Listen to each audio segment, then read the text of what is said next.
Alors, bonsoir, un mini direct de 10 minutes vite fait.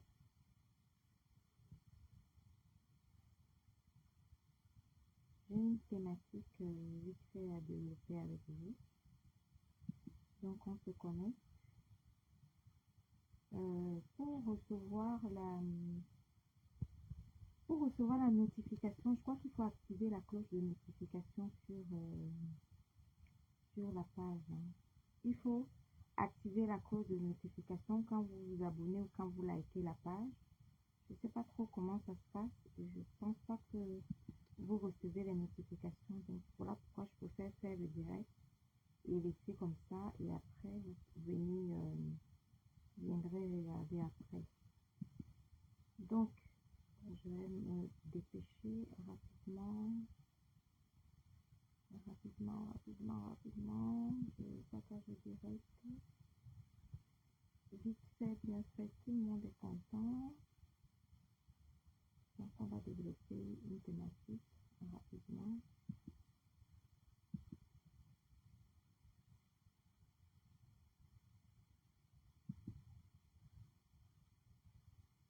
Alors, est-ce que je peux partager sur ma page?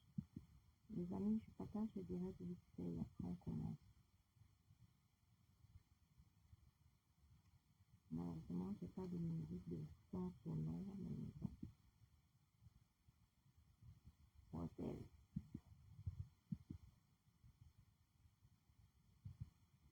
Voilà, bonsoir à vous. Permettez-moi, donnez-moi juste une minute pour balancer le direct sur ma page et après, je suis à vous. D'accord?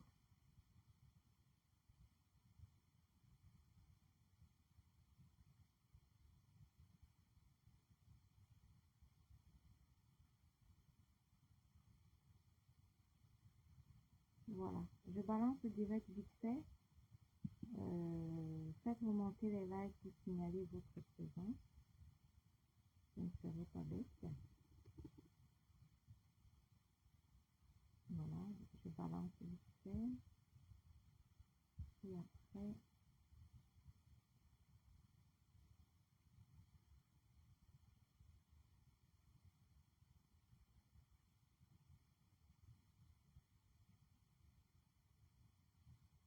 voilà. Attendez, je vais mettre comme ça et je vais baisser le volume au maximum. Voilà. Bonjour à tous. Bonjour. J'espère que vous allez bien. Bienvenue sur Gmail Business. Ici, on parle de travail, d'entrepreneuriat, de création d'entreprise, de valorisation du travail et de tout ce qui va avec. Voilà. Donc, ce soir, j'espère que vous avez vu le titre du direct. Je vais vous parler rapidement.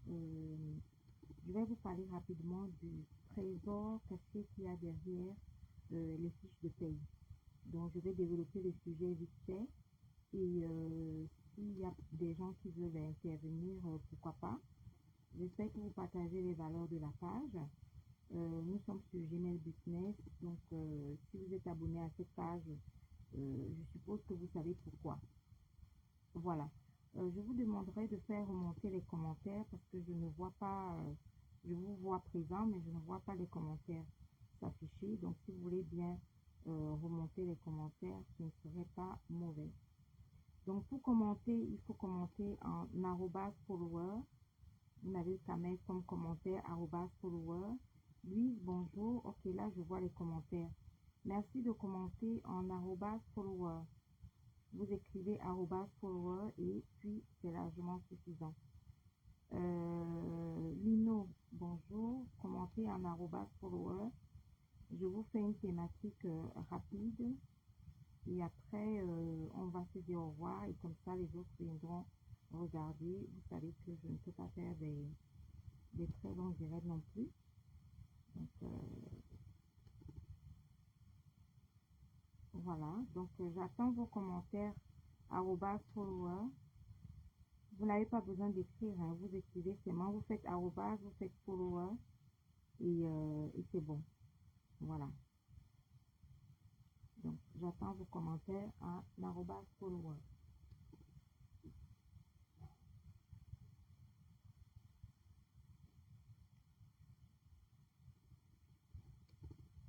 Donc, bonjour, bonjour, bonjour à tous. Voilà, j'espère que vous allez bien.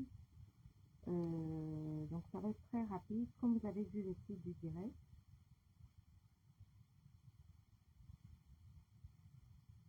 attendez.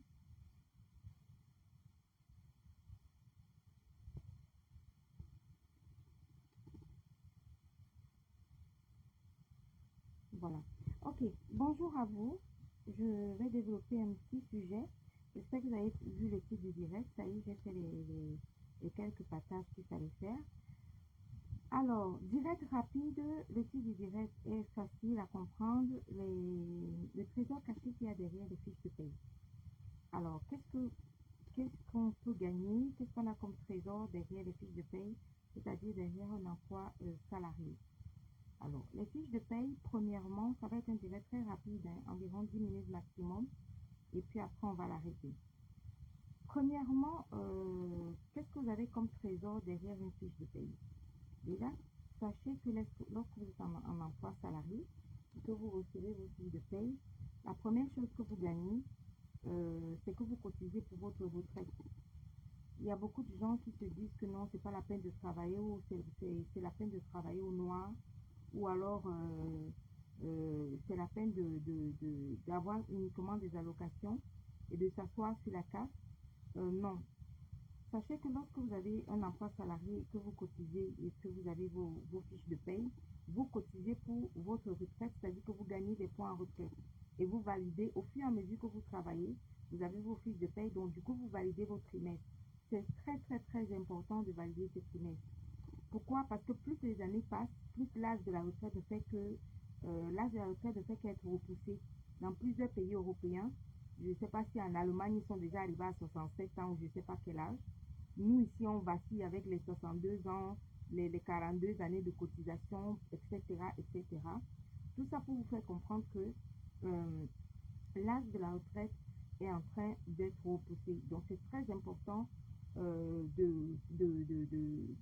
d'avoir un emploi salarié dans lequel, sur votre fiche de paie, vous allez constater que vous cotisez pour votre retraite. Chaque fois que vous travaillez, le volume est très bas. Ok, d'accord.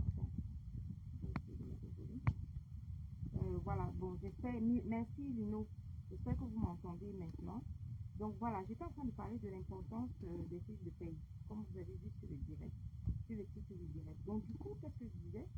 Je disais que chaque fois que vous travaillez, vous cotisez pour votre retraite. Donc il y a certaines personnes qui veulent toujours tomber dans le piège suivant. Ils se disent que non, je vais travailler au noir, comme ça j'ai mon argent et je ne paye pas les impôts. Ou alors la personne se dit non, moi j'ai vu des allocations familiales et puis de toute façon je ne travaille pas parce que, euh, parce que si je travaille peut-être que je vais payer les impôts ou alors je préfère rester dans les allocations familiales parce que si je commence un travail, de toute façon on va me couper mes allocations. Sauf que le piège dans lequel les gens tombent, c'est au moment de la retraite. En fait, si tu n'as pas cotisé pendant que les autres travaillaient et que toi tu pensais que tu étais super intelligent en s'asseyant sur tout ce qui est versé comme allocation familiale, au moment de la retraite, tu te retrouves soit avec le minimum retraite, le minimum vieillesse, soit tu te retrouves avec rien du tout parce que tu n'as cotisé nulle part. Donc ça, c'est le premier point qui est très important. Faites attention de valider tous vos trimestres de cotisation qui seront très importants pour le calcul de votre retraite. Ça veut dire que l'emploi salarié est très, très, très important parce qu'on cotise.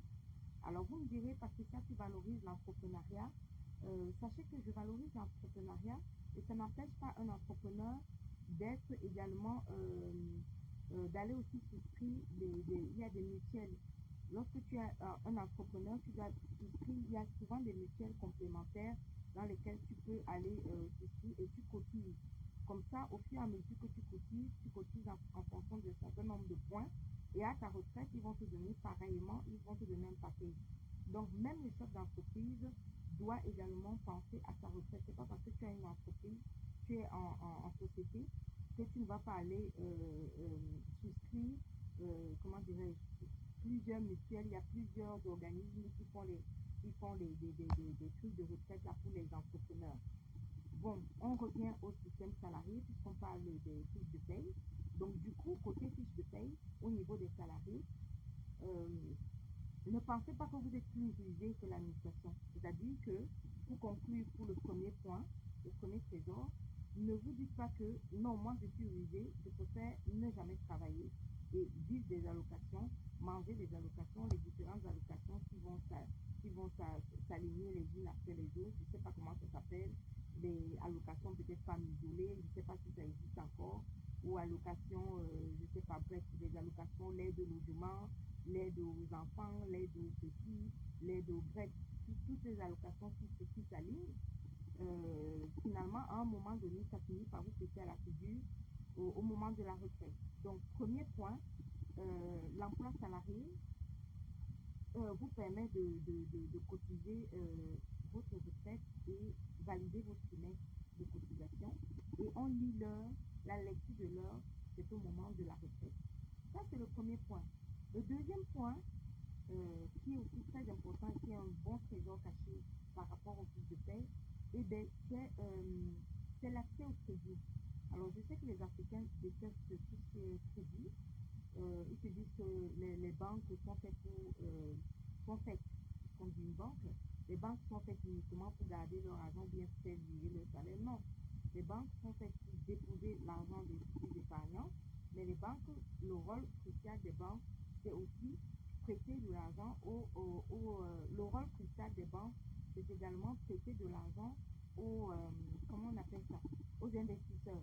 C'est-à-dire que vous, les petits épargnants, vous recevez votre salaire tranquillement, vous êtes des petits épargnants, vous partez épargner votre argent dans la banque. Ne pensez pas que une fois que vous avez mis votre argent à la banque regarde votre argent et dort avec ça. Non, la banque utilise votre argent pour prêter votre argent aux investisseurs, aux différents investisseurs, qui eux, ils remboursent avec des intérêts. Ça veut dire quoi?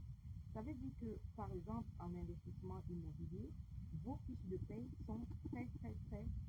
Ah, le volume est très bas. Eh bien, dis donc, dites-moi si vous m'entendez, parce qu'il y a... je ne sais pas pourquoi le volume est bas. Attendez, hein. Je vais mettre un peu le volume ici pour m'entendre. Je ne sais pas pourquoi le volume est bas. Non, non, non. Moi, je m'entends. J'ai essayé de mettre le volume là, donc je m'entends. Donc, bref, j'étais en train de dire par rapport... le deuxième trésor caché des fiches de paye, c'est quoi?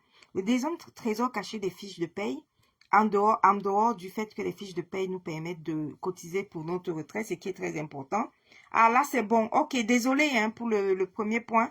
Je ne sais pas si vous avez écouté le premier point, mais on va voir. Donc, on était au deuxième point. Le deuxième trésor caché pour les fiches de paye, c'est l'accès au crédit.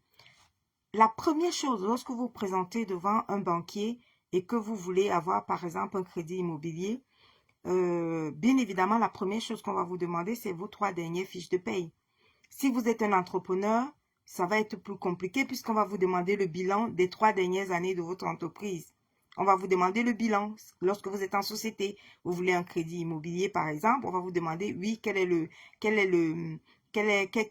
votre bilan? Allez chercher votre bilan de l'année dernière, de l'année d'avant et de l'année d'avant pour que le banquier puisse regarder le bilan, par exemple, sur 3 années. Ça, c'est si vous êtes en société. Mais par contre, si vous êtes salarié, la première question que le banquier va vous demander ou le banquier va vous demander, ben, c'est de présenter vos fiches de paye. Le banquier aimerait savoir quels sont vos revenus.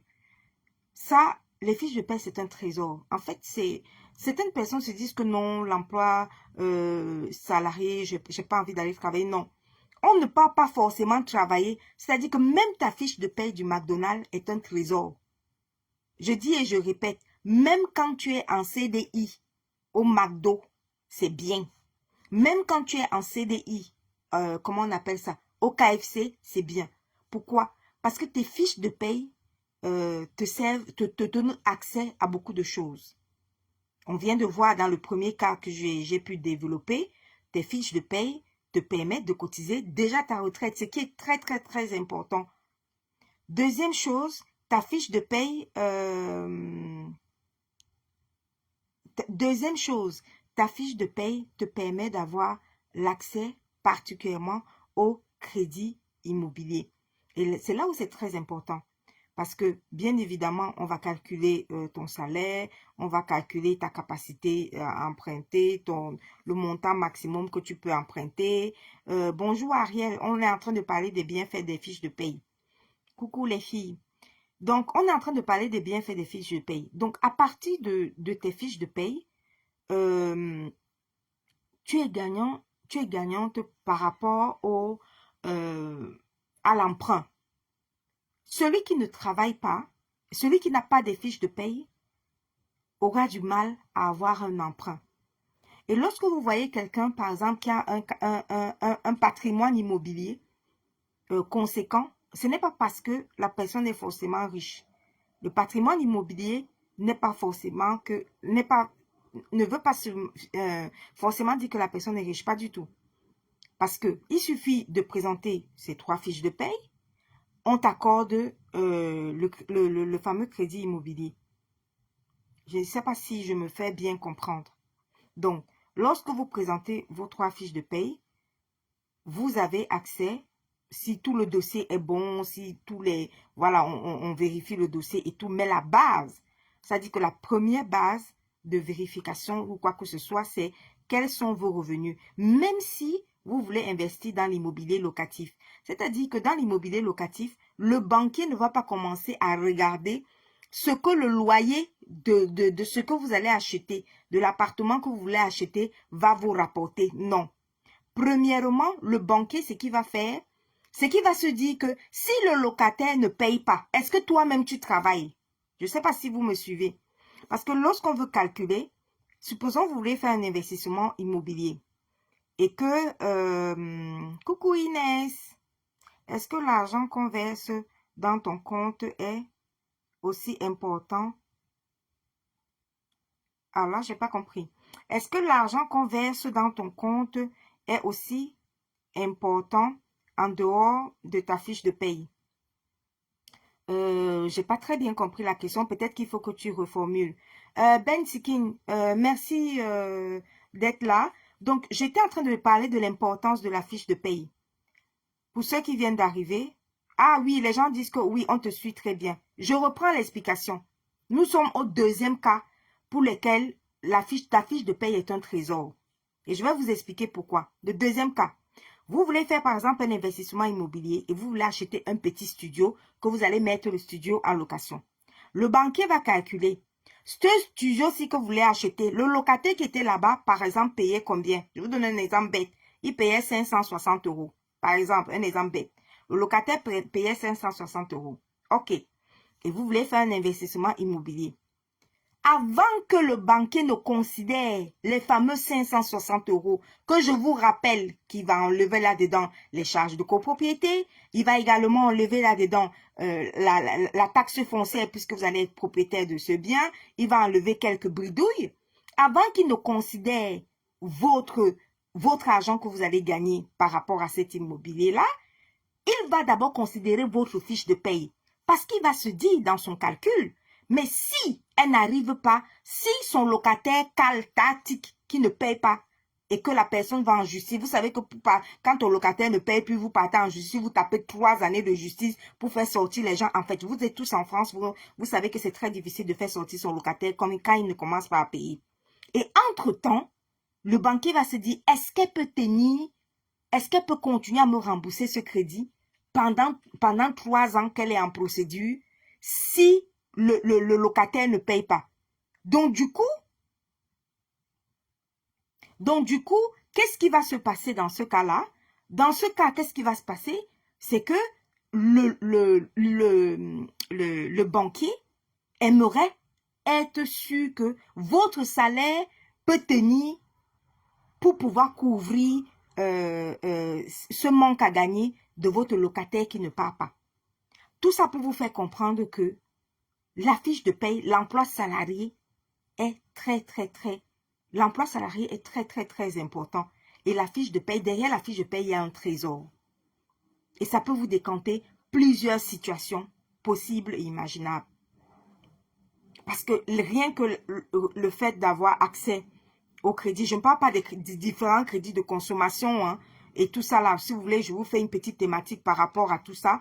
Je dis une fois de plus que tous ceux qui prennent des crédits pour des choses qu'ils ne peuvent pas s'offrir, tous les crédits de consommation, il faut faire très attention. Ça veut dire que les gens vivent au-dessus de leurs moyens.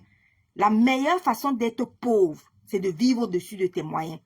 Je dis et je répète, la meilleure façon d'être pauvre, c'est de vivre au-dessus de tes moyens. Je vous donne un exemple facile. Si, par exemple, tu prends un crédit de 50 000 € pour t'acheter une voiture, alors que tu as, par exemple, un salaire de 1 500 €, c'est très dangereux pour toi. Pourquoi? Parce que là, si tu prends un crédit pour t'acheter une voiture de 50 000 €, ça veut dire que tu vis déjà au-dessus de tes moyens. Alors que toi-même, ton salaire, c'est 1 500. On va te prélever de l'argent. Ça veut dire que cette voiture-là était vraiment au-dessus de tes moyens. Donc, si tu as 1 500 € de salaire, il y a des voitures d'occasion un peu partout là à 2 000 €, 3 000 € qui ont déjà 20 ans d'âge. Tu prends, tu roules avec, ça te permet d'aller au travail et de rentrer à la maison tranquillement.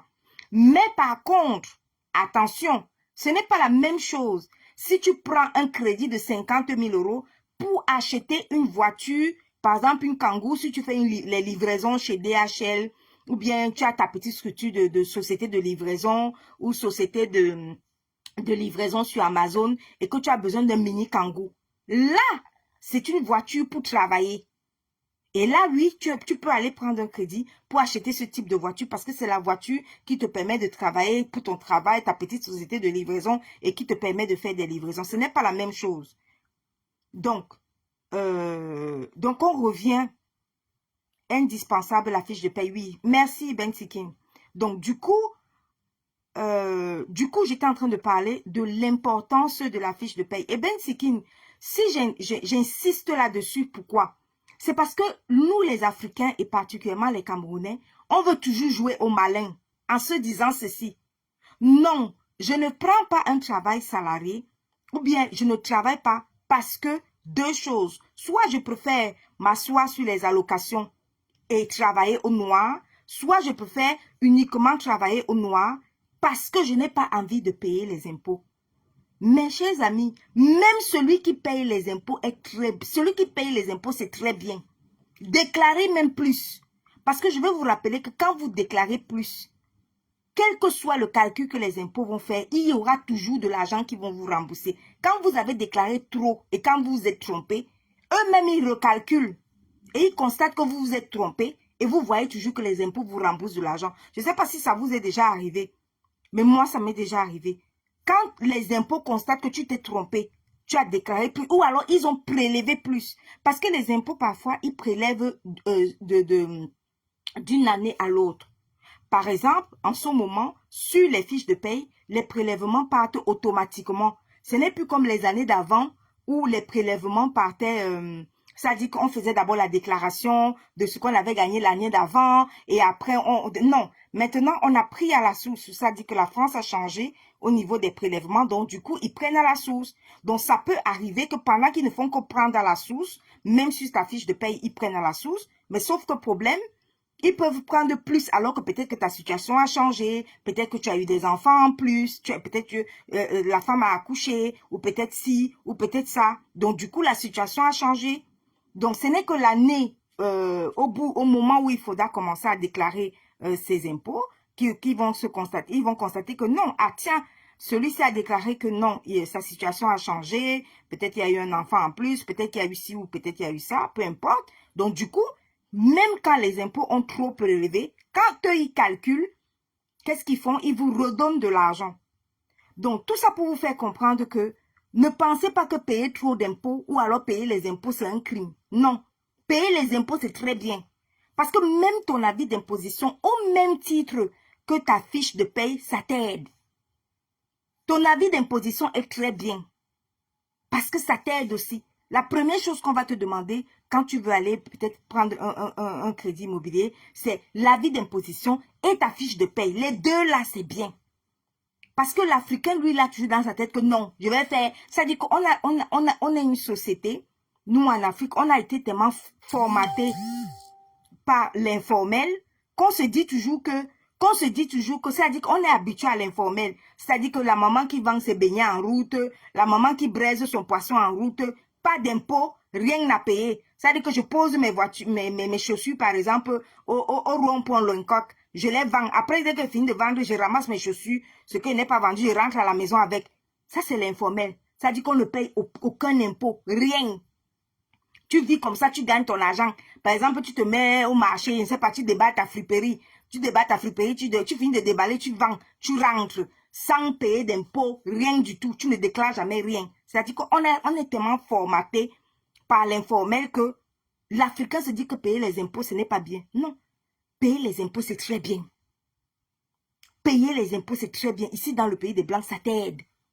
Ton avis d'imposition t'aide. Si tu as même trop payé, eux-mêmes, ils t'écrivent pour te dire que non, tu as trop payé, nous, on te rembourse. L'Africain a toujours la, comment on appelle, la manie de, la peur de comment on appelle ça? Oh, la phobie, voilà, la phobie de payer l'impôt. Donc, du coup, dans la tête d'entre nous, on se dit toujours que non, il ne faut pas déclarer telle chose. Il ne faut pas déclarer qu'on travaille. Il faut travailler au noir. Ou alors, il ne faut pas du tout travailler. Il faut rester s'asseoir pour manger les allocations. Il y a un piège là-dessus. Il y a forcément un piège. Quand tu regardes bien le système français, tu vois que si tu t'assois pour manger les allocations pendant des années, pendant que les autres sont en train de se bousculer, il y a des Français ici qui rachètent leur trimestre de cotisation.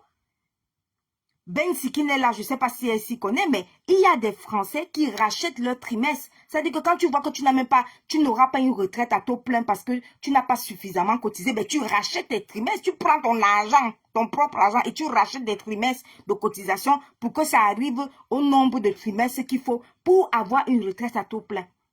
Parce que la retraite, c'est très important.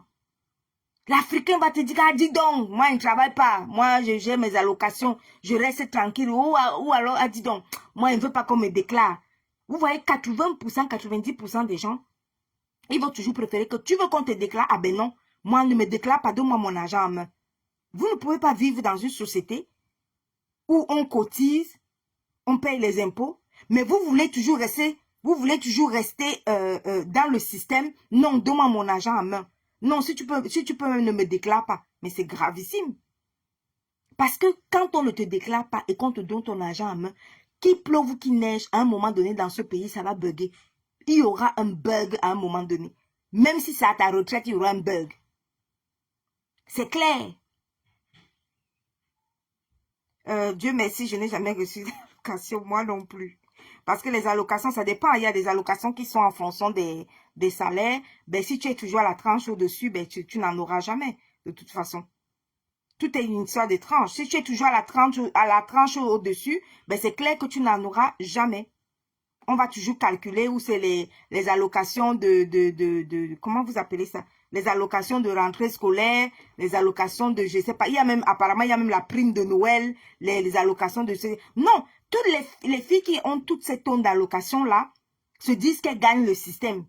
Mais à un moment donné, le système va vous gagner. Ce qui est sûr, c'est qu'on ne peut jamais gagner le système-ci. Parce qu'il pleuve ou qu'il neige, le système-ci va vous gagner. Je ne sais pas si vous me comprenez bien. Donc, compte tenu du fait que c'est une nouvelle page, j'aimerais que quelqu'un essaye d'envoyer la demande pour voir si je peux prendre les gens en ligne. Parce que je ne suis pas sûre que la page-ci peut prendre les gens en ligne. Oui, j'ai une amie qui a racheté ses points pour avoir le taux plein. Merci, Ivy. On sent les travailleuses et les travailleurs ici, là. Ça, c'est la page Gmail Business. On ne parle que de travail ici, là. Bien sûr. Ah, ok.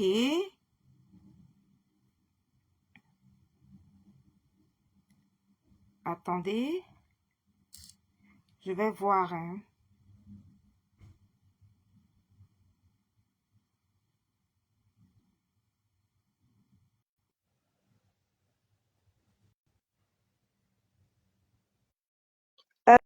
Je vais voir la guêpe. Je vais voir si ça entre. Parce que c'est une nouvelle page. Je ne suis pas sûre que ça prend déjà les gens. Euh, une nouvelle page. Je ne suis pas sûre que ça prend les gens. Ça cherche, ça cherche, ça cherche. Voilà. Donc, c'était pour lancer un petit direct aujourd'hui, pour vous parler vite fait de l'importance l'importance du statut travaillé et travail, de la valorisation du travail. Et, ah ouais, ça ne marche pas. Est-ce qu'il y a quelqu'un d'autre qui peut tester pour voir si les caméras marchent? Est-ce qu'il y a quelqu'un d'autre qui peut tester pour voir si la nouvelle page aussi peut prendre déjà les gens en direct ou pas du tout? Est-ce que quelqu'un veut envoyer la demande? Ne vous inquiétez pas, on parle uniquement de la valorisation du travail et tout ça. Voilà.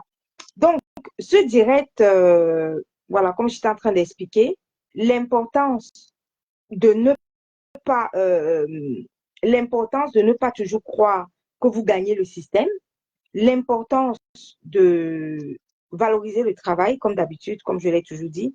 Même lorsque je bossais avec le salaire catégorie mariée, mais ayant toute ma famille avec moi, mon revenu ne me permettait pas de recevoir 1 euro d'allocation. Ben oui, ça arrive, hein. Et je vais te dire, toi qui viens d'écrire là, que ton revenu, il suffit que tu sois à 1 euro au-dessus, hein. Oui, parce qu'il y a des grilles. Dès que tu es à 1 euro au-dessus ou 2 euros au-dessus, ben, je suis désolée, tu n'auras pas. Tu n'auras pas, tu n'auras pas. C'est-à-dire que tu travailles, ton mari travaille, même lorsque je bossais salaire, avec le salaire catégorie mariée, ben non, tu peux pas. Parce qu'on va prendre, on va calculer ton salaire, on va calculer le salaire de ton mari, et après, qu'est-ce qu'on va faire? On va enlever, tu sais, les enfants comptent pour les demi-parts, demi-parts. Donc, on va calculer les demi-parts, demi-parts des enfants. Euh, les taux, ça dit que le niveau pour avoir ces différentes allocations que les gens citent souvent là, c'est tellement bas que il suffit que tu travailles un peu, tu as un petit bon boulot et que, voilà, comment dirais-je, et que ton mari a un bon boulot, ben vous êtes au-dessus, hein, vous n'allez jamais voir ce qu'on appelle l'allocation là. Jamais. Vous n'allez jamais les avoir. Je voulais dire que même en catégorie célibataire, ah ok, d'accord. D'accord. Donc, pour clôturer, s'il y a quelqu'un qui a quelque chose à dire par rapport à l'importance de la fiche de paye, l'importance du travail et surtout l'importance de ne pas vouloir jongler. Le Camerounais est venu avec l'esprit de jonglage. Voilà. Le Camerounais est venu avec l'esprit de jonglage. On va jongler, jongler, jongler. Moi, je vous dis que après avoir calculé en haut, en bas, dans tous les sens, le pays, les pays des Blancs, si à un moment donné, le jonglage bloque. Ça dit que ça bloque dans le jonglage. Mais je vais lire comment dirais-je, vos commentaires si vous avez des questions, parce que j'évite de faire des longs directs sur cette page. Si vous avez des questions, n'hésitez pas. Malheureusement, la guêpe, ça n'a pas marché. Est-ce qu'il y a quelqu'un d'autre qui peut envoyer la demande pour que je sache si la page si la page prend déjà les gens en ligne ou pas? Bon, je vais lire 2 ou 3 questions. Si vous avez des questions à poser. Ben Siking, puisque tu entres dans les directs, est-ce que tu peux tester la page si essaie d'envoyer la demande pour voir si ça peut fonctionner ou pas du tout. Parce que je n'ai pas encore, je ne prends pas encore les gens ici. Donc, je ne sais pas. Ah, j'ai envoyé la demande. Ah, d'accord. Ah, il y a des gens qui ont envoyé la demande, je ne voyais pas. OK. Attendez, hein. Je vais essayer de voir. Je vais essayer de voir si ça fonctionne. Ben Siking, je teste, hein. Ah, pour Ben Siking est passé. OK, d'accord.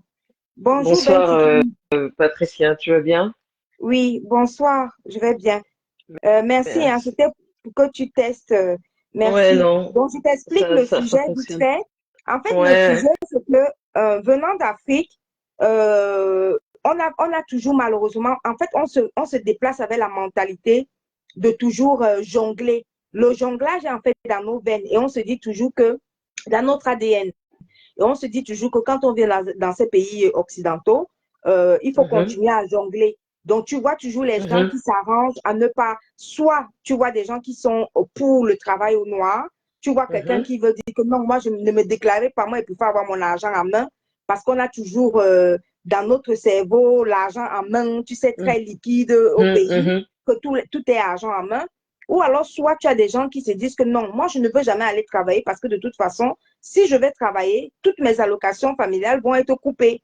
Donc, du coup, il y a des gens qui s'asseyent dans leur situation, comment on appelle ça? Dans leur situation de, euh, D'assister. euh, oui, d'assister, d'allocataires, et ben du coup, qui ne prennent pas la peine parce qu'ils se disent toujours que voilà quoi, ils vont réussir à gagner le système. Donc, ce direct a été lancé juste pour rappeler une fois de plus l'importance de la fiche de paie et tout ce que la fiche de paie peut apporter. Et bien évidemment, la fiche de paie et l'avis d'imposition, les deux en même temps. Tout, tout à fait. De toute manière, moi, ce que je peux dire, c'est qu'on ne gagne jamais le système. Voilà. Au début, on pense que c'est possible. Les gens jonglent Mhm. et après, ils se font rattraper. Et quand ils se font rattraper, il y a un redressement qui est assez violent. Donc, moi, je déconseille à qui que ce soit de faire du jonglage entre je touche des allocations d'ordre social et puis je fraude aussi parce que moi enfin, j'ai connu des gens qui non seulement qui étaient au chômage et qui avaient repris une activité, mais qui continuaient de déclarer au Pôle emploi que bah, qu'ils travaillaient pas en fait, alors qu'ils travaillaient, tu vois. Oui, mais Mais alors ça ça dure aussi, pas c'est longtemps, super tu vois. dangereux, hein. Parce C'est que super dangereux. tu sais que soit ils sont au chômage, par exemple, ils continuent à toucher, comment on appelle ça, les acédiques, les aides, Non, les acédiques.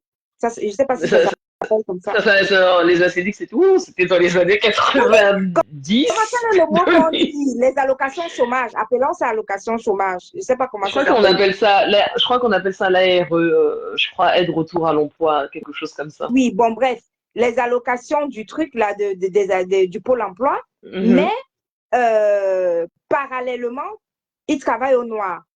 Parce que si, ben, bien évidemment, ça c'est une fraude, mais ce serait encore pire si tu reprends un travail salarié déclaré, mais tu continues à dire comment on appelle, aux assédiques, en fait, au Pôle emploi, que tu n'as toujours pas trouvé le travail. Mais là, c'est dangereux parce que de toute façon, les fichiers vont se croiser. En ce Ben, c'est moment, ça, tous les fichiers, les fichiers tous se les fichiers se croisent maintenant croisent, dangereusement, Ben Tiki. voilà, oui, oui, via la DSN. Oui, Quand tu es au chômage, non, quand tu es au chômage et que tu es après sur une reprise d'un travail, oui, quand ton employeur fait ta déclaration oui. sociale, ça va directement au Pôle emploi. Ça va directement au Pôle emploi et donc du coup quand tu te comment on appelle ça quand tu te chaque mois tu sais tu dois Ah signifier oui, si tu quand as tu te travaillé ou si tu réactualises, quelque chose comme voilà ça. quand tu te réactualises Oui. chaque mois quand tu te réactualises tu vois sur ton espace qu'il y Mhm. a le nom de ton employeur automatique. Ah, Donc ok. les gens Donc, ceux qui fraudent, Ben Sikin, ça veut dire que ceux qui fraudent, c'est qu'ils restent allocataires du Pôle emploi, mais par contre, ils ouais. trouvent un travail au noir. Par Non, pas exemple. forcément. Non, pas forcément. Moi, j'ai une personne proche de moi qui, elle a été au chômage pendant un certain temps. Oui, Donc, elle percevait des aides sociales. oui, Et puis, elle a oui. retrouvé un travail. Et en fait, elle n'a pas fait attention. Elle n'a pas déclaré au Pôle emploi qu'elle avait retrouvé un travail. Donc, elle continuait de déclarer qu'elle ne travaillait pas. Oui. Sauf que ils ont continué de la payer jusqu'au moment où, en fait, un jour, elle va sur son espace et elle voit que son employeur est indiqué. Ah, Et là, ben, poteau rose. Donc, forcément, on lui a demandé de rétribuer l'argent ouais. qu'elle avait touché. Et je me souviens que moi, je lui avais dit, surtout, ne fais pas ça, ça va te retomber Oui, en mais plein les visage. fichiers Elle là m'avait vont dit, se non, croiser. C'est voilà, vrai. les fichiers, tous les fichiers se croisent. Ben, Et tu parlais de la fiche j'ai d'imposition. l'impression qu'avant, les fichiers ne se croisaient pas comme ça, hein. Mais Non, avant, avant, les non. gens fraudaient trop. Mais Non. maintenant, les fichiers se croisent, mais à une vitesse pas possible, hein. Il y a une vitesse pas possible. En réalité, si on est tout à fait objectif, tu ne peux plus frauder l'État. C'est très dur actuellement de frauder l'État. C'est très Mhm. dur de frauder tout ce qui est CAF, sécurité. C'est très, très, très dur. Les gens qui le font, je pense qu'il y en a encore qui le font, hein. c'est juste ils sont juste inconscients. Parce que quand l'État te tombe dessus, tu ne peux absolument rien faire. Tu ne peux pas gagner contre l'État si tu as fraudé. C'est pas possible. Mais ce que je voulais dire, c'est tout à l'heure tu parlais de la fiche d'imposition. Moi, je trouve que la fiche d'imposition a une très grande importance parce qu'en fait, pour moi, la fiche d'imposition, c'est la CNI. C'est notre carte d'identité qui représente notre patrimoine, ce qu'on touche, tu vois. Et donc, pour tout ce que tu souhaites réaliser, en particulier les prêts immobiliers, quand tu souhaites acquérir un bien immobilier, les fiches de paye, oui, tout le monde te demande des fiches de paye, bien évidemment, c'est ce qu'on te demande, mais la fiche d'imposition a toute son importance. Oui, maintenant, je voudrais te parler de la phobie qu'ont les Africains et généralement nous, les Camerounais, la phobie qu'on a à vouloir à payer les impôts. Et d'où cette volonté? Est-ce que ce n'est pas lié au fait qu'on vient des pays où il y a 80 à 90% des gens qui sont dans l'informel? C'est-à-dire que tout est fait voilà, de la main à la main, la petite dame qui vend ses choses, celui qui fait son commerce, les petits commerces et tout ça. On a tellement l'habitude. Par exemple, le call-boxeur ne déclare rien, il ne paye des impôts nulle part. Puisqu'il pose son call-box, je ne sais pas quoi, il n'a pas besoin et après il gagne son argent, il rentre chez lui. Donc on vient en fait de ces pays-là où on a la pratique de l'informel, où voilà, ce n'est que celui qui travaille peut-être à l'État ou dans les grandes sociétés, dans les grandes entreprises. Oui. Donc, on a l'habitude, on a développé justement une phobie. Tu vois un Camerounais qui a peur de payer les impôts comme si, je ne sais pas. En fait, j'ai l'impression qu'on n'a pas développé. J'ai l'impression qu'on n'a pas développé le mindset de se dire que c'est avec les impôts qu'on fait ce qu'on est devenu. C'est-à-dire que c'est parce qu'on paye les impôts qu'il y a des belles rues, c'est parce qu'on paye les impôts qu'il y a le tramway, c'est parce qu'on paye les impôts qu'il y a le métro. Mais ça s'applique pour des pays occidentaux. En Afrique, en réalité, ceux qui payent réellement des impôts, ce sont les grandes entreprises et les gens qui travaillent pour l'État. Tu vois, les petits opérateurs économiques entre guillemets, c'est pas une insulte, hein, de la rue, ils doivent pas, voire pas payer du tout. Et c'est pas une phobie, hein, comme c'est le système D, c'est comme ça, c'est l'Afrique. On sait que ceux qui arrivent un peu à payer des impôts, c'est ceux qui travaillent dans des grosses entreprises ou pour l'État. Donc pour moi, c'est pas la phobie. De toute manière, ici, très sincèrement, il est très difficile aujourd'hui, sachant qu'on est prélevé à la source, de ne pas payer d'impôts. Tu vois, moi, je vois encore, hein, je travaille dans le secteur de l'automobile et je vois encore des gens, quand je vois leur fiche de paye, je vois qu'on les prélève pas et je leur fais des alertes, je leur dis attention. Il semble que vous n'avez pas fait le nécessaire pour le prélèvement. Donc, tu vois, il y a encore des choses comme ça qui échappent, mais globalement, maintenant, comme on est quasiment tous, si on va sur notre espace personnel des impôts, qu'on choisit notre taux d'imposition, voilà, ça se fait automatiquement, tu vois. Au bout de 2 mois, c'est réglé.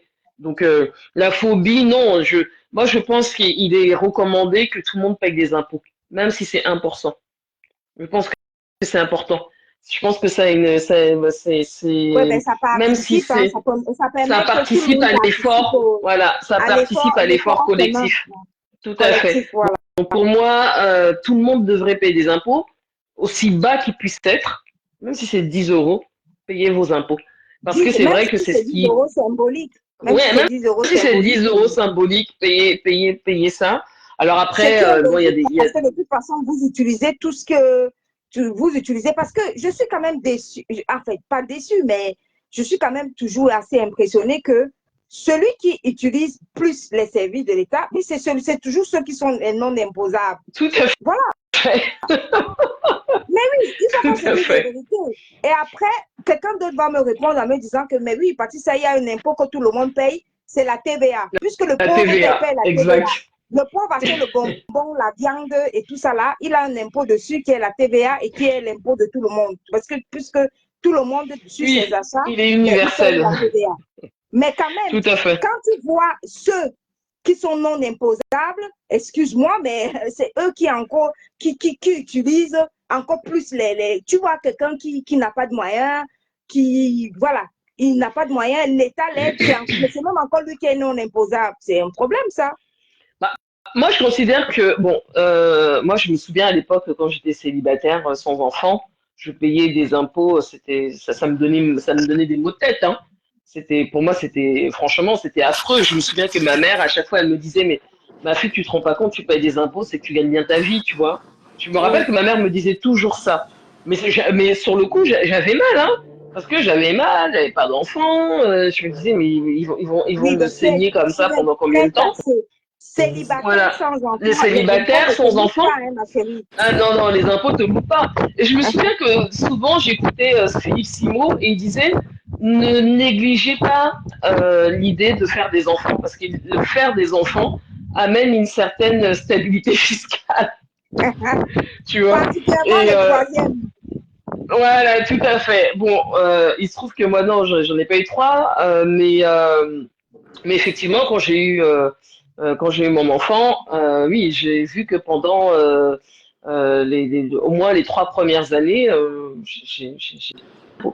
et c'est vrai que c'était fort agréable. On va pas se mentir. On va pas se mentir. Bon, Non, mais c'est clair, hein, le taux d'imposition, maintenant, et, voilà, une femme seule, sans enfant, sans mari, voilà quoi. non, non, c'est catastrophique, c'est catastrophique. Donc moi, je serais Et plus à dire apparemment, comme fille. Ouais. apparemment, en Allemagne, c'est encore plus taxé, hein. Apparemment, Ah là-bas, en ouais? Allemagne, ça ne rigole pas. Ah ben, c'est ce qu'on dit. Parce que les Français, tu sais que les Français sont râleurs, non? Ils sont toujours en train de râler qu'ils payent trop d'impôts. Mais en Allemagne, Hein. ça ne rigole pas non plus, hein, là-bas. Ça taxe fort. En tout cas, moi, je recommande bon, on fait pas des enfants pour les impôts, bien évidemment, mais je pense il faut en faire quelques-uns. Ouais. Après, bien évidemment, s'en occuper. Mais les impôts, en fait, pour moi, en fait, à mes yeux, hein, les impôts, c'est comme une sorte de, pas, ouais, comme une sorte de reconnaissance. C'est-à-dire que tu payes des impôts, c'est-à-dire que concrètement, tu gagnes ou plus ou moins bien ta vie, ou en tout cas, tu n'es pas dans un système de, entre guillemets, hein, de pauvreté. Parce qu'en réalité, on a tous une fiche d'imposition, mais il y a des gens qui ne payent pas d'impôts, pas parce qu'ils sont bons, pas parce qu'ils sont pauvres, hein, mais parce qu'en en fait, ils déclarent énormément de frais réels, ils déclarent énormément de choses, et, et c'est déduit. Donc, je pense que les impôts, pour moi, c'est une carte d'identité financière. C'est une carte d'identité financière. Quand tu vas faire un prêt à la banque, ouais, quand ils regardent ta fiche d'imposition et Ouais. quand ils prennent leur calculatrice, voilà, c'est vite fait, Ah hein. ben oui, Ils te hein, disent oui ou avis non, hein. d'imposition, tout de suite, hein. Tout de Et même suite. parfois, même C'est ils assez font rapide, l'avis hein. d'imposition sur 2 ans, 3 ans, hein, pour voir un peu comment ça a évolué, comment ça se passe. Tout à Jean, fait. En général, c'est même dis-moi. Ouais, les deux dernières années. salut, je voulais un peu intervenir par rapport à vos sujets d'impôt. Bon, je vais d'abord rectifier quelque chose au niveau de la taxe sur la valeur ajoutée, parce que généralement, normalement, la taxe sur la valeur ajoutée qui s'appelle la TVA chez vous là-bas en France, normalement, lorsque le législateur français faisait cette taxe, il pensait que personne n'allait payer. Mais cette taxe est imputée seulement au consommateur final parce que, en principe, il y a une TVA sur les achats et une TVA sur les ventes. Or, le grossiste, lui qui vend sa marchandise, lui, il a ces deux TVA. Il a une TVA sur les achats et une TVA sur les ventes. C'est-à-dire que la TVA qu'il a collectée en amont, il va la déduire en aval lorsqu'il va vendre ses marchandises. Donc, Oui, lui ne paie rien. Mais c'est nous, les consommateurs finaux, là, c'est nous qui payons la TVA. C'est-à-dire que toi, la ménagère qui va acheter les produits, par exemple, au marché, lorsque tu arrives, tu achètes les produits, toi, tu ne déduis ça nulle part. C'est-à-dire, on te oui, facture ça, tout taxe compris. C'est la même chose ici, chez nous, en Amérique du Nord, sur la TPS et la TVQ. Maintenant, pour les impôts, les impôts, il faut avouer que nous, les Africains, par exemple, parce que généralement, ce qui nous surprend ici, c'est généralement l'impôt des particuliers. C'est-à-dire que ce que nous, on appelle ici, on a un tableau ici qu'on remplit, c'est la T1. Alors que chez vous, en France, là-bas, je ne sais pas comment ça se passe au niveau de l'impôt des particuliers. Je ne sais pas si c'est la même chose. C'est l'impôt sur le revenu. Voilà. Bon, ici, nous, on a un impôt sur les particuliers, c'est-à-dire que puisque nous, ici, c'est l'impôt se calcule de façon progressive, c'est-à-dire que au fur et à mesure que ton revenu augmente, tu payes l'impôt. Mais si tu as un revenu bas, par exemple, un revenu en deçà de 50 000 $ l'année, tu auras des crédits d'impôt. Tu auras un crédit d'impôt à la fin de l'année. Donc, ici, le législateur a conçu ça de telle sorte que c'est ceux qui ont les revenus élevés, c'est-à-dire qui gagnent un salaire élevé, ils payent aussi, leur assiette d'impôt est large.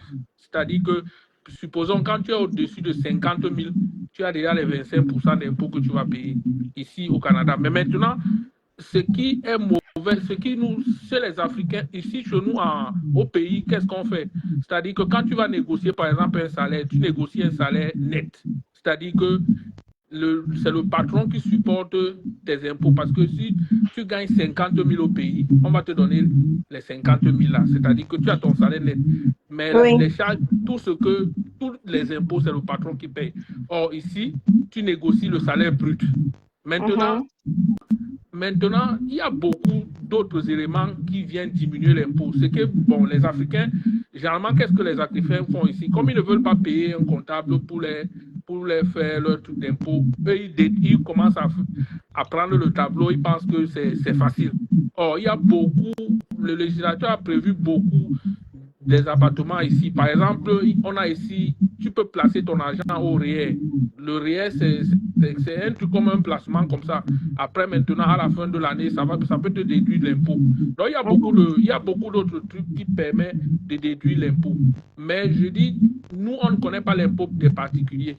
Or, ici, en Occident ou bien en Amérique du Nord ou bien aux États-Unis, puisque l'impôt est le principal pourvoyeur des fonds du public, c'est-à-dire que 90% du budget de l'État doit être financé par les impôts. Donc, tout ce qu'on fait est financé par les impôts. Donc, ici, en Occident et dans les Amériques, on essaie d'élargir l'assiette fiscale.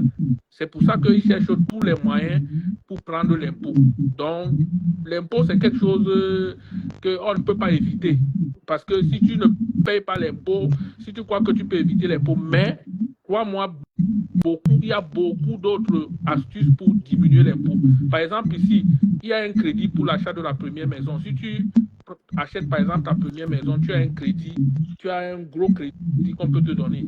C'est-à-dire que, généralement, les gens qui fréquentent aussi, tout le monde doit payer l'impôt. Tout le monde doit payer l'impôt. Mais je ne connais pas comment la législation est là-bas en France, mais ici en Amérique, il y a beaucoup de moyens pour diminuer l'impôt. Bon, ici en France, ça s'appelle des niches fiscales légales. Oui, il y a plusieurs niches fiscales légales. Par exemple, ce que tu viens de dire, il y avait un truc sur les primo-accédants. C'est-à-dire que on appelle ça ici en France des primo-accédants, ceux qui achetaient leur résidence principale pour la première fois.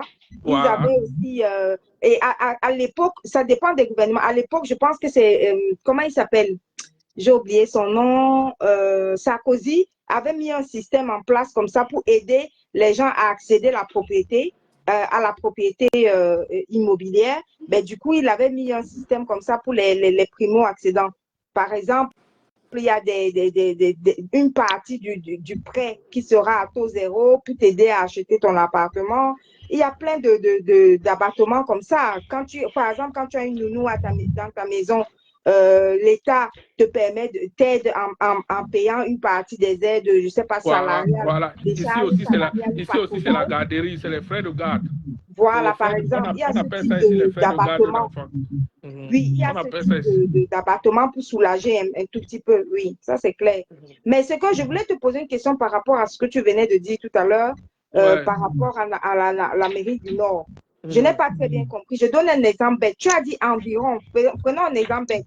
Donc, ça veut dire que chez vous, là-bas, si tu gagnes moins de 50 000 $, par exemple, c'est plutôt c'est plutôt l'État qui te donne un crédit d'impôt, c'est ça?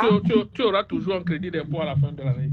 Parce Et que ton taux est de 15%. Tu as un taux bas, le plus bas. Parce que tu as beaucoup de crédits. Tu as le crédit de base, crédit pour impôt personnel. Il y a beaucoup de crédits que tu auras. En fait, tel que c'est fait, c'est pour ça que tu vas voir les gens, quand ils atteignent un certain niveau de revenu, ils ne veulent plus aller jusqu'à un certain niveau de revenu. Parce que, en principe, tu vas voir quelqu'un qui gagne 140 000 $ l'année, mais tu vois qu'on va lui couper un impôt peut-être de 40%. Donc, il y aura un niveau. Oui, c'est parce que plus tu gagnes plus tu gagnes, plus tu sautes, tu appartiens à une autre tranche. Nous, ici, là, c'est les tranches. Donc, plus tu gagnes trop, ben, plus on ne peut que te mettre dans les tranches les plus élevées, en fait. Puisque c'est la notion d'impôt progressif. C'est-à-dire que tu seras dans le pourcentage qui est trop élevé. C'est ça.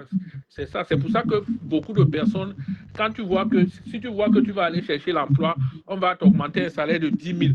Tu seras peut-être à 60 000 au lieu d'être à 50 000. Tu vas voir que non, tu n'auras aucun crédit. Celui-là, l'autre va te dire que non, la différence est de combien? Non seulement tu vas te casser la tête, tu vas beaucoup travailler, tu es à 60 000, l'autre à 50 000. Honnête, vous retrouvez vous avez presque le même salaire. Donc, il faut... Ah oui, je comprends ce que tu veux dire, oui. Voilà. Parce que la personne va considérer qu'il va plus se casser la tête, mais en fait, il va sauter de tranche. Il va aller à une tranche plus élevée. Et il va se retrouver, quand les impôts vont prendre, il va se retrouver comme celui qui était en bas. Je comprends ce que tu veux dire. C'est ça. Donc, généralement, beaucoup utilisent aussi cette astuce-là, mais généralement, il y a des cotisations que tu fais. C'est comme des placements d'argent. C'est-à-dire que tu cotises au réel, c'est une forme de retraite, quoi. C'est-à-dire que quand tu cotises là-bas, tu peux mettre ton argent là-bas, tu mets pour l'enfant, tu mets pour... Et maintenant, lorsque ton enfant grandit à 17 ans, tu peux enlever cet argent, il sera libre d'impôts. C'est-à-dire que tu ne vas pas payer l'impôt. Si tu investis ça sur les études de l'enfant. Donc, il y a il y a beaucoup de petites astuces comme ça que, bon, peut-être les gens ne connaissent pas. Tu sais que tout est une histoire de connaissance, non? Oui, c'est ça. Non, mais c'est parce que les gens... Regarde, par exemple, j'ai un ami là. Tu sais que ici, la notion d'impôt est différente ici. Aux États-Unis, c'est la notion de citoyenneté. Ça veut dire qu'un citoyen des États-Unis qui fait même un chiffre d'affaires, qui travaille même ailleurs, c'est-à-dire hors des États-Unis, les États-Unis vont prélever l'impôt dessus à partir du moment où ils prennent connaissance du revenu. Or, ici au Canada, la notion, c'est la notion de résidence. Ça veut dire que si je réside ici, résidence, ça veut dire que si je suis ici, c'est ici que je dois payer l'impôt. Tous les revenus que je gagne ici, je dois payer l'impôt ici. Mais si je gagne un revenu au Cameroun, que je pars au Cameroun, je reste au Cameroun, je gagne mon revenu au Cameroun, même étant citoyen canadien, je ne paye pas l'impôt ici. Donc, mon ami là, qu'est-ce que son comptable faisait? Il cumulait son revenu et le revenu de sa femme qui est en Allemagne. Et le gars se trouvait, il n'avait aucun crédit d'impôt, il payait l'impôt. C'est l'autre jour qu'il m'a appelé, il m'a demandé. J'ai dit que non, c'est la notion de résidence ici. C'est pas la notion de citoyenneté. C'est-à-dire qu'il t'applique comme les États-Unis appliquent et non comme le Canada. Donc il y a beaucoup de petits statuts. Bon, je me dis aussi que les Noirs, on ne lit pas beaucoup. Je ne sais pas si on ne lit pas beaucoup, ou bien on ne s'informe pas beaucoup, ou bien on n'aime pas aussi travailler avec les professionnels, ce qui fait que ça devient compliqué un peu. Mais sinon, c'est une question très importante, la question d'impôt. Parce que tu sais que tout le monde a peur d'impôt, hein, même les entreprises. Moi, je peux te dire, hein, je travaille ici dans un cabinet d'audit, mais quand tu travailles sur un dossier d'un client, la seule chose qui te demande d'abord, c'est combien d'impôts je vais payer. Voilà. Non, si tu te rends compte que Patricia, s'il n'y avait même pas que les impôts étaient... C'est que beaucoup d'opérateurs économiques n'ont même pas besoin de comptables. Hein. La plupart, ils cherchent les comptables parce qu'ils veulent savoir s'ils peuvent minimiser leurs impôts ou alors s'ils peuvent... Donc, la question d'impôt, c'est une question très importante. Mais nos économies aussi, doivent élargir leurs assiettes fiscales. C'est-à-dire que on doit copier les modèles, pas asphyxier le consommateur ou bien asphyxier le chef d'entreprise, mais copier les modèles d'impôts. Parce que même ici, quand tu vas voir les grosses entreprises, là, ils ont beaucoup d'abattements fiscaux qu'on les fait. Oui, mais En fonction du secteur que tu te trouves. Aussi, ils créent les emplois et ça aide aussi. Voilà. Donc, on doit beaucoup, nos économies aussi doivent beaucoup apprendre en ce qui concerne la question d'impôts. Donc, pour élargir l'assiette fiscale, parce que 90% du budget de l'État, c'est financé par les impôts. Tous les routes là, la manière que tu vois la France là, tu vois les États-Unis, comment c'est bien construit là, c'est l'impôt est à 90%. C'est pour ça que tu vas voir même les multinationales qui ont les filiales dans nos pays là, reviennent toujours payer l'impôt en France. Ça, c'est clair. Donc, que ça soit... Jusqu'aux rues. Juste le fait que le camion poubelle vient te ramasser tes poubelles, c'est les impôts locaux. Voilà, c'est ça. Donc, ta ville soit propre et que tu vives dans un bon environnement, c'est clair que tu dois payer, ne serait-ce que les impôts locaux. Les histoires comme les taxes foncières, plus la taxe d'habitation, tout ça là, c'est pris pourquoi? En plus des impôts. Il faut en même temps, je ne sais pas comment vos bulletins de paie sont constitués là-bas ou bien, il faut en même temps éduquer les gens que lorsque tu travailles au noir, même en termes de retraite, tu ne gagnes rien. Non, c'était le début du direct, c'est parce que tu es arrivé après. Oui. C'est ça. Donc, parce que il y a certaines personnes qui croient que travailler au noir, je connais beaucoup certains Africains qui sont ici, surtout les gens de la RDC. Tu sais qu'ici, on paye les enfants. C'est-à-dire que et on paye les enfants, on calcule le revenu du ménage. C'est-à-dire que si ta femme et toi, vous gagnez gros, ce qui est sûr, au niveau de ce que les enfants perçoivent, ça devient petit. Mais oui, c'est comme ça ici. C'est-à-dire que ici, si tu as un revenu de 30 000 $ l'année, ta femme a un revenu de 30 000 $ l'année, vous avez un revenu de 60 000. Ce qui est sûr, vos prestations pour enfants seront trop élevées. Ce qui fait que les gens qui ont les 4 enfants vont se retrouver parfois à 3 000 $ le mois. Hey. 3 000 à 4 000 $ chaque mois. Oui. Parce qu'il y a le fédéral qui va te... Puisque nous, on est un État composé ici, il y a le fédéral qui va te donner, il y a le gouvernement du Québec qui va te donner. Donc, tu auras deux prestations pour enfants. Donc, qu'est-ce que les gars font ici? Beaucoup de gars, certains gars, lui, il laisse sa femme travailler pour gagner un petit revenu, lui, pas travailler au noir. Et il gère le reste avec l'argent des enfants. Ah, ok. Bon, pour ceux qui ont beaucoup accouché, moi je te dis, ceux qui ont accouché 4 enfants, tu peux te retrouver pratiquement à 5 000 $ ici, hein, par mois. Mais l'argent, et ta retraite, alors, quand tu seras vieux, dans les... Voilà, c'est ça le plus dur maintenant. Et je peux te dire que cet argent amène souvent les problèmes ici entre les femmes et les hommes, parce que quand tu sais que ici, c'est la femme qui est prioritaire. Tout l'argent là tombe dans le compte de la femme. Hein. J'ai l'impression qu'on dit souvent que beaucoup là-bas au Canada, il y a beaucoup de divorces. Hein. Voilà, c'est ça. C'est dû beaucoup plus à l'argent des enfants. C'est-à-dire que... Parce que si, lorsque les gens qui donnent l'argent là viennent, qu'est-ce qu'ils te disent? Ils te disent que c'est l'argent ça doit tomber sur les comptes de la femme. C'est-à-dire que tu n'essayes même pas de lui demander. Bon, si tu trouves que vous vous entendez dans votre couple, c'est bien. Mais si tu trouves une femme, tu vois, une panthère, comme on dit, non, tu ne verras même pas là où ça passe.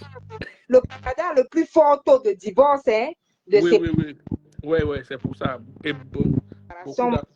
tu sais aussi que, Patricia, vous peut-être qui vivez, les filles qui vivent avec les blancs sont un peu épargnées parce que le blanc a sa culture d'ici. Mais ceux qui vivent avec les noirs, imagine que tu amènes ta femme, tu étais au pays avec ta femme, parce que la plupart, nous qui sommes venus à immigrer comme travailleurs qualifiés, nous sommes venus, on avait déjà travaillé au pays, on avait déjà fréquenté. La plupart du monde était marié déjà au pays. Donc, ce qui fait que tu viens ici avec ta famille. Et quand tu viens, tu arrives au niveau de l'immigration, là, l'agent d'immigration prend seulement ta femme à côté. Et il boule la tête, elle boule la tête, elle boule la tête. Comment le dire, ses droits, tous les droits, de séparation, beaucoup. Voilà. Le taux de séparation est très élevé parce Voilà. que à partir des allocations a pris la tête à la femme dehors. C'est ça. Il lui donne tous ses droits. Oui. Parce que ici selon, il y a la femme, il y a les enfants, il y a les chiens et les chats. Après, maintenant, viennent les hommes. Donc, c'est très compliqué. Oui, c'est très compliqué. Vraiment, c'est très compliqué. C'est très compliqué. Non. Oui, après viennent les hommes. Ici au Canada, non. Beaucoup n'ont pas droit à la parole. Et heureusement que Facebook est venu au moins nous. Non, mais le sujet que tu as abordé ce soir, c'est un sujet très important et très intéressant pour ceux qui vivent en Occident. Il faut qu'ils sachent que il n'y a pas seulement l'impôt qu'on te coupe, il y a aussi ta retraite qu'on cotise. Et que c'est avantageux pour toi de bien cotiser ta retraite parce que toi, tu vas rentrer au Cameroun et l'argent sera beaucoup. Tu vas vivre bien, plus que celui qui va vivre ici. Mais imagine. Tu arrives à la fin du direct, on est presque à la fin. Jean-Jacques, il y a Michel qui te dit bonjour. Ouais, bonjour. Michel. Bonjour. Donc, c'est ça. Donc, c'est très, très important, la notion d'impôt. Par rapport à... Il se dit que l'argent va être beaucoup, après il va aller vivre avec ça au pays, c'est ça? Voilà, c'est ça. Parce que, imagine quelqu'un qui gagne peut-être à la retraite, peut-être $1,500. $1,500, c'est presque 700 000 comme ça. Oui. Si tu as 700 000 francs chaque mois qui te tombent au pays, là, tu dépasses beaucoup de cadres. Ah ben oui. Voilà, tu vis bien. C'est pour ça qu'il faut travailler, il faut cotiser ta retraite. Moi, je ne sais pas comment les gens qui restent 25 ans en Europe ne travaillent pas, comment ils font. Ah. Parce que c'est compliqué, mais tu dois peut-être chercher un professionnel quand tu déclares tes impôts. Quand tu veux déclarer tes impôts, tu cherches quelqu'un qui sait bien travailler, il te fait ta fiche d'imposition. Je ne sais pas comment vous faites là-bas en France, mais bon. Ah, nous, c'est déclaratif. De toute façon, tu écris ce que tu as gagné. Bon, après, ils vérifient. Hein. Généralement, ça vient pré-rempli. Ouais. Et après, on n'avait pas la retenue à la source. C'est-à-dire qu'on enlevait dans le salaire immédiatement. Mais maintenant, on enlève immédiatement dans le salaire. Ah, ok. C'est-à-dire que tu reçois que à l'époque, avant, il y a quelques années encore, c'est-à-dire que tu travaillais d'abord et après tu déclarais l'année qui suit ce que tu avais gagné l'année d'avant. C'était un peu comme ça. Mais cash. Dès que tu travailles à la fin du mois, là, l'État prend son impôt là, dans ta fiche. Ok, Jean-Jacques. Ok, bye bye. Bonne soirée, Pat. Ça fait un plaisir. Allez, encore une fois de plus de l'importance du travail et puis, voilà quoi. Ok, merci. Bisous, bye. Ok, bon, Michel et les milliardaires, tu es arrivé malheureusement en retard. Le direct est déjà fini. Et comme je ne peux pas faire des trop longs directs, n'hésitez pas à liker et à vous abonner. Voilà. Je sais que les Camerounais n'aiment pas les directs où c'est calme, où on parle de travail, on parle d'entrepreneuriat, on parle de business, on parle d'impôts. Je sais que c'est ce genre de thématique que les Camerounais n'aiment pas, mais j'ai choisi de rester sur ce genre de thématique, sur cette page-ci, pour ne pas, voilà, pour avoir un petit couloir calme, là où on parle du travail. Voilà, donc voici notre petit couloir calme. Donc, si vous avez aimé le fait qu'on ait parlé du travail et tout ça, ben, n'hésitez pas à liker le direct pour protéger la page. Donc, vous mettez un like sur le direct ou un cœur sur le direct. Et après, vous... Ah, Ben Tikin, ok, il n'y a pas de souci. On est déjà à la fin. Il n'y a pas de souci, Ben Tikin. Voilà. Donc, n'hésitez pas à liker le direct. Je sais que ça pèse au doigt. Quand on n'est pas en train de lyncher quelqu'un, qu'on n'est pas en train de, de laver quelqu'un, de lessiver quelqu'un, c'est qu'on a du mal à liker ce genre de direct. Mais bon, faites des efforts, likez le direct et puis likez la page également. Et puis, vous cliquez sur abonner ou liker la page. Voilà. Donc, bonne journée à vous. Et puis, on se tient au courant. Bye.